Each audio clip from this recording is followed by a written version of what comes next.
Hello student, कैसे हैं आप सब। एक बार पुनः शिव कोचिंग क्लासेस पर स्वागत है। उम्मीद करता हूं आप सब अच्छे होंगे, मस्त होंगे, बेहतर होंगे, आपकी पढ़ाई बेहतर चल रही होगी। क्लास 12 केमिस्ट्री एनसीईआरटी चैप्टर 2 में जिस चैप्टर का नाम है बिलियन, आज के इस लेक्चर में हम हेनरी का नियम देखने वाले हैं।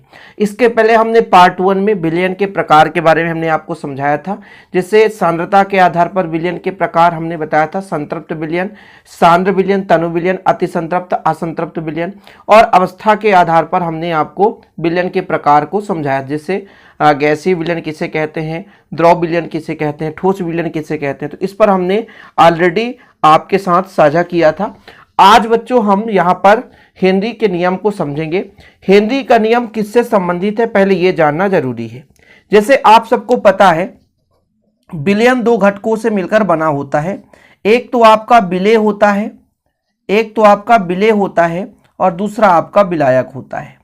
अब जैसे हम विलेय में गैस को ले लें, किसी गैस को विलायक में हम द्रव को ले लें, किसी गैस को द्रव में मिलाना चाहते हैं, तो ये गैस की कितनी मात्रा द्रव पर मिलेगी, इससे संबंधित हेनरी ने एक नियम दिया। गैस की कितनी मात्रा द्रव पर मिलेगी, इससे संबंधित हेनरी ने एक नियम दिया, जिसे हेनरी का नियम कहते हैं। उन्होंने बताया कि गैस, किसी गैस का द्रव में विलेयता या किसी गैस का विलायक में विलेयता गैस के दाब के समानुपाती होता है। जितना दाब लगा देंगे गैस उतना ही ज्यादा किसी द्रव में मिल जाएगा। बस यही है हेनरी का नियम। हेनरी ने क्या बताया भाई साहब, कि भाई साहब जैसे हमारे पास विलेय है, इसको विलायक में मिलाते हैं तभी हमारा विलयन बनता है। जैसे हमने कहा कि विलेय को विलायक में मिलाते हैं तो विलयन बनता है, तो हेनरी साहब ने इतना बता दिया कि जब आप गैस को किसी द्रव में मिलाना चाहते हो या गैस को किसी विलायक में मिलाना चाहते हो एक निश्चित ताप पर, तो गैस की कितनी मात्रा किसी द्रव पर मिलेगी, यह डिपेंड करेगा गैस के दाब पर। गैस का दाब जितना अधिक होगा उसकी विलेयता उतनी ही अधिक होगी। तो फिलहाल आप यहां पर थोड़ा सा हेनरी का नियम देखिए। स्थिर ताप पर किसी विलायक के निश्चित आयतन में विलेय गैस का जो द्रव्यमान है गैस के दाब के समानुपाती होता है। जैसे मैं एक पात्र ले लूं, यहां पर छोटा सा पात्र ले रहा हूं, देखिएगा, और इसमें मैं शीतल पेय पदार्थ रखा। और आप लोगों के इस गर्मी के सीजन में डेली आप एक बेहतर एग्जांपल देख सकते हो इसका।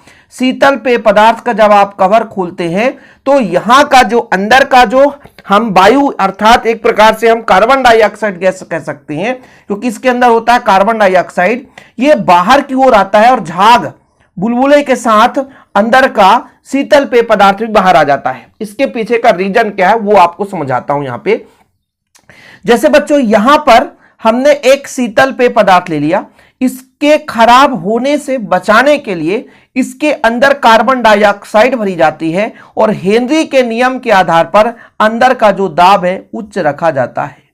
अंदर का दाब जो है उच्च रखा जाता है, ताकि यहां पर जो कार्बन डाइऑक्साइड है वो इस शीतल पेय पदार्थ के साथ मिला रहे, जिससे किसी के साथ अन्य के साथ क्रिया ना कर सके या अक्रिय बना रहे। अर्थात यदि क्रिया कर लेगा, शीतल पेय पदार्थ 3 महीने में भी खत्म होता है, 4 महीने में भी, 2 महीने में भी। तो पता चला आप यदि आप 2-3 दिन के लिए आप खुला रख दो शीतल पेय पदार्थ, तो उसमें आप कीड़े देख लोगे, कीड़े पड़े हुए नजर मिल जाएंगे, स्वतः कीड़े पैदा हो जाते हैं, वो आपका स्वाद बदल जाएगा। लेकिन इस बॉटल के अंदर क्यों स्वाद नहीं बदलता, क्योंकि इसके अंदर कार्बन डाइऑक्साइड है और ये इसको उच्च दाब के साथ इसके अंदर भरा जाता है। जब इसके अंदर का दाब उच्च है तो कार्बन डाइऑक्साइड अत्यधिक मात्रा में विलेय है, जिससे कि वो निष्क्रिय है, किसी से क्रिया नहीं करता और शुद्ध पेय पदार्थ बना रहता है। तो इस पर हमने कार्बन डाइऑक्साइड गैस मिलाया, तो इसकी जो मात्रा होगी द्रव्यमान, वो किस पर डिपेंड करेगी, उसके दाब पर डिपेंड करेगी। किस पर डिपेंड करेगी बच्चों, दाब, अर्थात गैस का दाब कितना है उस पर डिपेंड करेगा। यदि मैं कह दूं कि माना किसी गैस का द्रव्यमान स्मॉल m तथा आंशिक दाब कितना है, P है, तब हेनरी के नियम से हेनरी का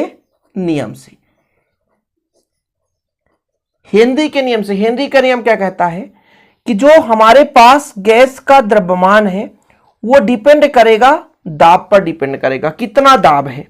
यदि आप समानुपाती हटाओगे तो यहां पर एक नियतांक लग जाएगा बच्चा, m बराबर KH, जहां आपका KH क्या है, एक हेनरी नियतांक है। यहां पर लिखोगे आप लोग, जहां KH हेनरी नियतांक है।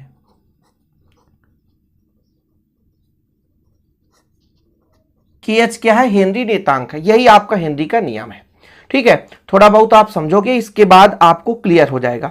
अब यहां से क्वेश्चन बनता है कि हेनरी का नियम किसे कहते हैं, समझाइए। इतना तो कर लोगे, लेकिन हेनरी के नियम की सीमाएं भी, एक निश्चित सीमा है कि कहां तक ये परिभाषित है भाई, किसके लिए ये संतुष्ट करता है, किसके लिए संतुष्ट नहीं करता। तो सीमाएं भी आपको लिखना जरूरी है। फिर आपको उदाहरण समझाऊंगा, एग्जाम्पल जिसे बोलते हैं। सीमाएं, यह केवल तनु विलयनों के लिए लागू होता है। पहला जो सीमा है, यह केवल तनु विलयनों के लिए लागू होता है। यह केवल किस प्रकार के विलयन के लिए, तनु विलयन के लिए। यह केवल तनु विलयन के लिए लागू होता है। किस प्रकार के विलयन के लिए बच्चों, तनु विलयन के लिए लागू होता है। ठीक है, दूसरा जो है आपका, दाब उच्च होना चाहिए, दाब निम्न, बहुत ही निम्न नहीं, दाब निम्न तथा ताप उच्च होना चाहिए। गैस की बात कर रहा हूं, द्रव की बात नहीं की जा रही है। गैस का दाब निम्न हो तथा ताप उच्च होना चाहिए, ताप उच्च होना चाहिए, ताकि वो अत्यधिक मात्रा में विलय हो सके। ठीक है, और तीसरा ये है, गैस जो है विलायक से क्रियाशील ना हो, विलायक से क्रियाशील ना हो, मतलब विलायक के साथ ही ना क्रिया करने लग जाए, क्रियाशील ना हो। मेरे कहने का मतलब आप समझे कि भाई साहब, यदि जिस हम गैस को किसी द्रव के साथ हम मिला रहे हैं, यानी उसकी विलेयता को बढ़ा रहे हैं, तो ऐसा ना हो कि उसको सुरक्षित करने के लिए हमने गैस को मिलाया और वही गैस उस द्रव के साथ क्रिया कर लिया। तो ये प्रॉब्लम ना होना चाहिए भाई, गैस जो है उस विलायक के साथ सक्रिय ना हो, क्रियाशील ना हो। ठीक है, ये आपकी सीमाएं हैं। अब इसका सबसे बेहतर एग्जाम्पल आपको कैसे समझाया जाए, तो उदाहरण के तौर पर आपको एक तो बता ही दिया बच्चों, शीतल पेय पदार्थों में। पहला आपका क्या हो जाएगा, शीतल पेय पदार्थों में, शीतल पेय पदार्थों में। ठीक है, शीतल पेय पदार्थों में हम हेनरी का नियम का अनुप्रयोग है ना, उपयोग में लाते हैं। जैसा कि आपको बताई दिया गया कि भाई साहब, कार्बन डाइऑक्साइड को शीतल पेय पदार्थों में अंदर रखना तो दाब उच्च रखा जाता है। दूसरा नंबर जो आपका बेहतर एग्जाम्पल है, गहरे समुद्र में श्वास लेने के लिए, गहरे समुद्र में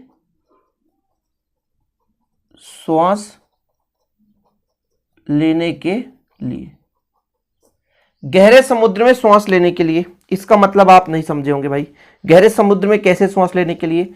ठीक है, इसी को तो समझाना है मुख्य रूप से, तभी आपको समझ में आ जाएगा कि बेंडस नामक बीमारी क्या होती है बच्चों। तो फिलहाल गहरे समुद्र में श्वास लेने के लिए दो अनुप्रयोग आपको पता हो गया, दो एग्जाम्पल्स आप समझ गए कैसे। देखिए, पहले क्या होता था, पहले की मैं बात कर रहा हूं। ठीक है, पहले जो हम प्रयोग करते थे ऑक्सीजन प्लस N2, लेकिन अब जो प्रयोग किया जाता है वो ऑक्सीजन के साथ हीलियम। थोड़ा समझिएगा, गोताखोर ऑक्सीजन के लिए जिस सिलेंडर का प्रयोग करते हैं, तो पहले ऑक्सीजन और नाइट्रोजन से भरे सिलेंडर का प्रयोग करते थे, किंतु बाद में नाइट्रोजन को हटाकर उसके जगह हीलियम गैस का प्रयोग किया जाना तय हो गया और आज भी किया जाता है। इसके पीछे की रीजन क्या भैया, देखो, जैसे मैंने कहा कि ये पृथ्वी का तल है, थोड़ा समझिएगा, पृथ्वी का तल है। ठीक है, और नीचे की ओर जाते हैं बच्चों तो दाब हमारा उच्च हो जाता है, यानी दाब अधिक होता है। तो जब व्यक्ति नीचे जाता है और ऑक्सीजन के साथ N2 गैस को लिया, तो यह रक्त में विलय हो जाता है, रक्त में विलय हो जाता है, मतलब ऑक्सीजन के साथ साथ N2 गैस भी रक्त में विलय हो जाता है। तो जब तक वो समुद्र के अंदर है, मतलब पृथ्वी तल से नीचे है, तो वो जो आपका N2 गैस है वो शरीर के विभिन्न भागों में रक्त के साथ विलय है, किंतु जैसे ही व्यक्ति ऊपर आता है तो N2 जो हो जाता है अविलय हो जाता है, N2 जो होता है अविलय हो जाता है। और इस अविलयता के कारण बेंडस नामक बीमारी उत्पन्न हो जाती है, अर्थात शरीर में दर्द हो जाता है। तंत्रिका तंत्र में, तंत्रिका स्पंदों में जहां जहां थोड़ा बहुत रिक्त स्थान है वहां पर ये प्रभावित करता था और एक बीमारी उत्पन्न करता है जिसे बेंडस नामक बीमारी कहते हैं। भाई रक्त में बुलबुले बन जाते हैं ना, सिंपल है, रक्त में बुलबुला बन गया। जहां रक्त एकदम प्योर बहना चाहिए वहां बुलबुला अवरोध करने लगा। जैसा रक्त बहाव होना चाहिए वैसे नहीं हो रहा है। तो भैया जब रक्त में बहाव में अवरोध हुआ तो वहां पे शरीर में दर्द होगा जिससे बेंडस नामक बीमारी उत्पन्न हो जाती है। तो बेंडस नामक बीमारी जो पैदा होती है किस गैस के कारण होती है? N2 गैस के कारण होती है, नाइट्रोजन गैस के कारण। अब इस बीमारी से बचने के लिए N2 के जगह हीलियम गैस का प्रयोग किया जाने लगा ताकि वो आसानी से शरीर में मिला रहे बच्चों। तो ये आपका गहरे समुद्र में श्वास लेने के लिए हम हेनरी के नियम का अनुप्रयोग को देखते हुए, है ना, अपने जीवन को सुरक्षित बचाने के लिए नाइट्रोजन की जगह हीलियम गैस का प्रयोग करते हैं। तीसरा जो है आपका कि अधिक ऊंचाई तक जाएंगे तो सांस लेने में कठिनाई होती है। अधिक ऊंचाई पर श्वास लेने में कठिनाई, मतलब जब हम ऊपर जाएंगे तो वही है ऑक्सीजन की सांद्रता में कमी आ जाती है। जैसे जैसे आप ऊपर जाओगे तो ऑक्सीजन की सांद्रता में कमी, यानी ऑक्सीजन का आंशिक दाब सतह से अपेक्षा कम हो जाता है। ठीक है, इसी कारण से जब आप ऊपर की ओर जाओगे थोड़ा सा कमजोरी महसूस होता है। आप ऊपर की ओर चढ़ोगे, किसी भी मान लीजिए माउंटेन में आप चढ़ोगे तो धीरे धीरे आपको थकान महसूस होने लगेगा। क्यों? क्योंकि वहां उतना ऑक्सीजन नहीं मिलेगा, ऑक्सीजन का उतना दाब नहीं हो पाएगा क्योंकि दाब वहां पर कम हो जाएगा। रक्त में विलेयता के लिए भाई पर्याप्त उसके पास दाब होना चाहिए, जितना दाब पृथ्वी के सतह पर है ऑक्सीजन के पास उतना ही दाब हो। आप ऊपर जाते जाओगे दाब कम हो जाएगा, रक्त में ऑक्सीजन उतना अधिक नहीं मिल पाएगा जिससे कमजोरी महसूस होने लगता है। ये रीजन है बच्चों। तो इस प्रकार से हेनरी का नियम कंप्लीट हो गया। मानता हूं कि आप लोग तैयार कर लिए होंगे। वीडियो पसंद आए तो लाइक करके शेयर कर दें। एक छोटा सा वीडियो आपके लिए काफी हेल्पफुल रहता है। चैनल पर नए, चैनल को सब्सक्राइब कर लें ऐसे वीडियो पाने के लिए। बच्चों बेल आइकन प्रेस जरूर कर लें। नोट्स अभी तक नहीं लिए तो कांटेक्ट नंबर 9685299149 है। कांटेक्ट नंबर 9685299149, नोट्स लेकर आप प्रॉपर रूप से तैयारी कर सकते हैं। जय हिंद, वंदे मातरम।